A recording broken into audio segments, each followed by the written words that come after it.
Before you proceed further in discussing sugar isomers, it is important for you first to understand the concept of chiral carbon. So a chiral carbon is a carbon atom that is attached with four different groups. So let's take glucose as an example. Now if you look at the first carbon, do you think it is a chiral carbon? No, because it is only linked to three different groups. So here is the first, second, and third group. So it must be four different groups to be called a chiral carbon. So in this case, the first carbon is not a chiral carbon. Now, how about the second carbon? The answer is yes, because this is the first group, second group, the third group, and the fourth group that is attached to this chiral carbon. And the same applies to carbon number 3, 4, and 5. How about the sixth carbon? Well, the answer is no, because although it has four groups, but these two hydrogen atoms, they are identical. So you do not have four different groups in this case. So overall, a glucose has four chiral carbons. So for any compound that contain the chiral carbon, they are known as the chiral compounds. And in fact, all chiral compounds can rotate the plane of the polarized light. So the compound that rotates the light towards the right-hand side of the observer is called dextrorotatory, while the compound that rotates the light towards the left-hand side of the observer is called levorotatory. Okay, here is just a quick revision. You should already know what are isomers. Basically, these are the molecules that contain the same number of atoms of each element, but they differ in terms of their spatial arrangement. Now, how about stereoisomers? So stereoisomers are isomeric molecules that have the exact same molecular formula, but not only this, they are even identical in terms of the sequence of bonded atoms, just that they are different in terms of their 3D orientations in space. So in other words, stereoisomers, they are like the more stringent type of isomers. Okay, to name the stereoisomers, we use the prefix D for dextro compound, while prefix L for the levo compound. And for example, you could have either a D-glyceraldehyde or a L-glyceraldehyde. And here is a method to help you in recognizing these stereoisomers. So when the OH group is at the right-hand side of the chiral carbon, you can imagine that this part is heavier than the left-hand side, and therefore it rotates to the right hand side. So that is a dextrorotatory compound. While if the hydroxyl group is over the left hand side and it is heavier, then it rotates to the left hand side, and therefore it is a levorotatory compound. Showing in this diagram is a 3-carbon dihydroxyacetone, which is also a ketose. So my question is, do you think this is a stereoisomer? Well, the answer is no, because it has no asymmetric carbon. So for information, asymmetric carbon is also known as chiral carbon. Now, if you look at the first carbon, it is only linked to 3 different groups. And the same is for the second carbon, the first, second, and 3 different groups. Likewise for the third carbon. So it has no chiral carbon, and therefore it is not a stereoisomer. When a sugar is having more than one chiral carbon, here is how we can differentiate if it is a D isomer or an L isomer. And the key is that we will always look at the farthest carbon or the farthest chiral carbon from the aldehyde or the ketone functional group, which in this case is carbon number 5, because carbon number 6 is not a chiral carbon. So when the OH group is on the right, it is a D isomer. When the OH group is on the left hand side, it is an L isomer. So here are the answers.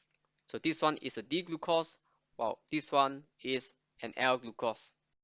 Okay, here is a question for you. So which one do you think is an L isomer? Now in 3 seconds. Yes, the answer is B, which is this one, as here is your chiral carbon that is farthest away from the functional group, while the OH group is over the left hand side. So it is a levoerythrose in this case. And how about this one? Which one is a D isomer? again in 3 seconds? Yep, the answer is A, as here is your chiral carbon that is farthest away from the functional group. Showing here is a very good chart summarizing different types of isomers, and you can find the exact chart in your textbook. So you already know what are isomers. They are molecules with the same molecular formula but different in terms of their structures. But this is still a very broad definition. As you can see, you can have many types of isomers. So you have the constitutional isomers and the stereoisomers in general. For the constitutional isomers, you have the same sets of atoms, but they are arranged in different order. So for example, if you look at glyceraldehyde and dihydroxyacetone, they have the same set of atoms. That is because if you look at the molecular formula, they are identical. But one has an aldehyde functional group, while this one has a ketone functional group. Now, on the other hand, stereoisomers, they are even more interesting because they are all optically active. So what are stereoisomers? These are molecules with the same set of atoms arranged in the same order but differed in terms of their spatial arrangement. Now, under stereoisomers, you have two types of classifications, which are the enantiomers and the distereoisomers. So what are enantiomers? These are molecules. They are mirror images to one another, while distereoisomers, they are not mirror images to one another. And under distereoisomers, you have two further subclassification, which are the epimers and the anomers. So for epimers, these are isomers. They are differed only at one carbon atom. So for example, here you have an epimer at carbon number 2. While sometimes sugars can also form a ring structure. So anomers are like the isomers for the ring structure, and which in this case you have an anomer occurred at carbon number 1 because the hydroxyl groups are attached differently at carbon number 1. Okay, we'll first look at the enantiomers, which are molecules. They are mirror images of one another. So every object has a mirror image. Some mirror images can be superimposed on each other, such as this multiphase, but our hands, on the other hand, they are not superimposable. So you may try this yourself, see if you can superimpose your mirror images. So essentially, enantiomers are the non-superimposable mirror images of one another. But my question is, can you possibly find isomers with superimposable mirror images? Well, the answer is no, because if they are superimposable, they will just be identical molecules and they will not be isomers. Again, here is the definition of enantiomers. They are stereoisomers, they are mirror images of one another, but they must not be superimposable, such as the D-erythros and the L-erythros. You could see how these molecules are exact mirror images of one another, but they cannot be superimposed. Here are more examples of enantiomers, such as D-glucose versus L-glucose and D-triose versus L-triose. So these are enantiomers because they are the mirror images to one another while they are not superimposable. And next, we will look at the distereoisomers, which are the stereoisomers that are not mirror images and they are not superimposable, such as the D-glucose and D-altrose. So both of them are having the same set of atoms arranged in the same order, but they differed in terms of their spatial arrangement. But as we can see, they are not mirror images of each other, and obviously these are not superimposable. So as I have shown you these charts earlier, under distereoisomers, you have two more subclassifications, which are epimers and anomers. So we'll look at the subsequent slides for more details. So let's look at epimers. Epimers are distereoisomers they are only differ at one carbon.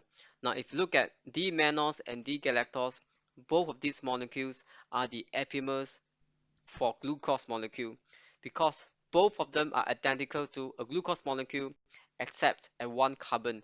So for D-mannose, it is different at carbon number 2 as we have a different arrangements of the functional groups attached, while for D-galactose, it is different only at carbon number 4. And in order to represent the three-dimensional structure of sugar in a two-dimensional diagram, Emil Fischer, which is this guy over here, devised what we call the Fischer projection. So in a Fischer projection, the horizontal lines represent the chemical bonds facing the viewer, while the vertical lines are facing away from the viewer. So due to this simplicity of the diagram, Fischer projection, they are very commonly used in biochemistry and organic chemistry. Okay, next we will look at sugar ring structure formation, which subsequently allows the formation of sugar anomers. Chemically, it is possible for sugars to form cyclic structures via the formation of hemiacetals or hemiketals, and it all depends on the type of functional groups you have. So if a sugar is having this aldehyde functional group, it can react with an alcohol group to form a hemiacetal with the formation of a new covalent bond, and likewise, a ketone group can react with an alcohol group to form a hemiketal, again with a formation of a new covalent bond. For instance, glucose can form a cyclic structure because it has an aldehyde functional group that could react with a hydroxyl group from carbon number 5, forming up this six-membered ring structure or pyranosis that comes with two configurations. So if you look at carbon number 1 of the first structure over here, the hydroxyl group is at the bottom, while this one, the hydroxyl group is at the top. So these two are known as two different anomers. The first one with the hydroxyl group at the bottom is an alpha anomer, while this one with the hydroxyl group at the top is known as a beta anomer. So in general, sugars or carbohydrates, they can form ring structures. And furthermore, sugars with 5 or 6 carbon atoms will normally appear as cyclic structures rather than the open chain structures, as the cyclic structures are more stable.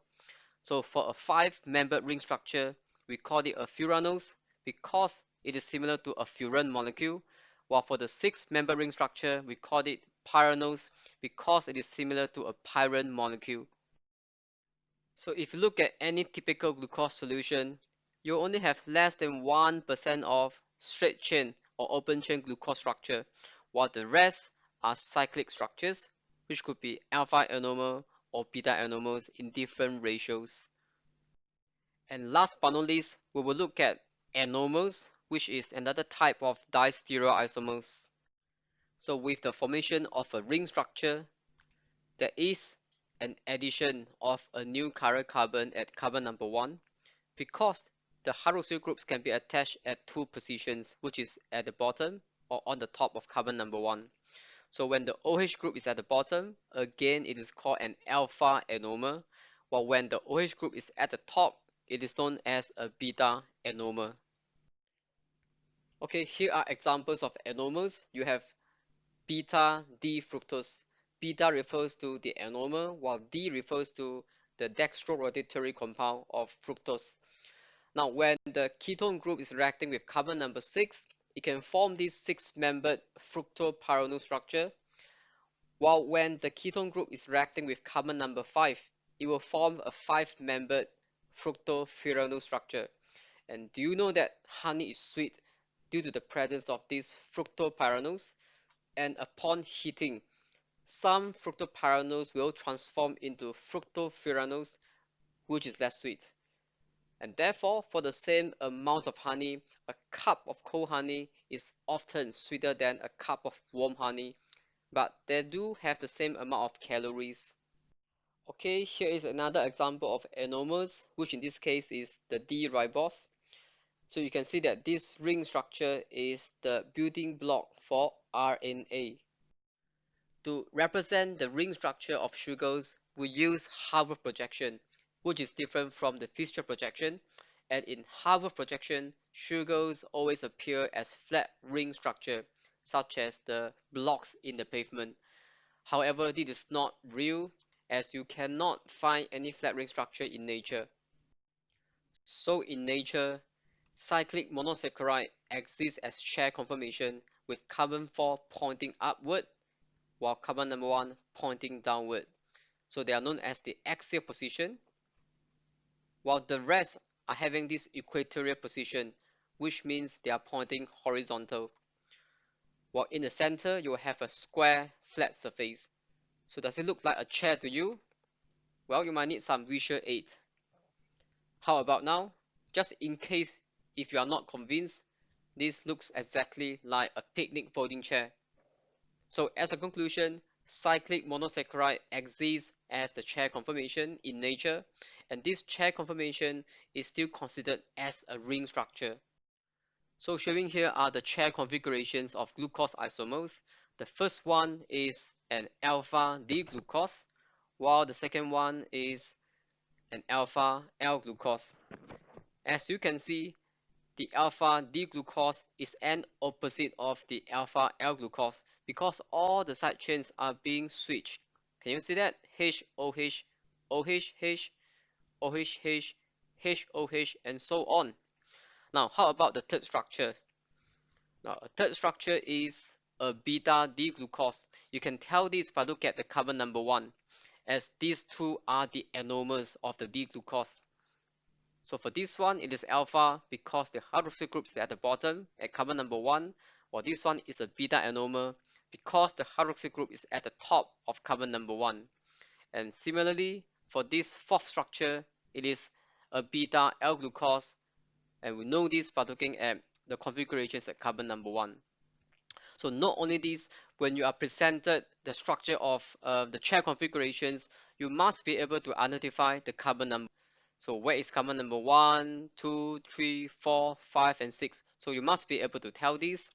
And not only this, can you tell the structure of any epimers for the structure above, such as the epimer of alpha L-glucose at carbon number 4? So number 1 is here, 2, 3, and 4. So an epimer of this structure at carbon number 4 will be identical to this structure, except that the side chains are being switched at carbon number 4.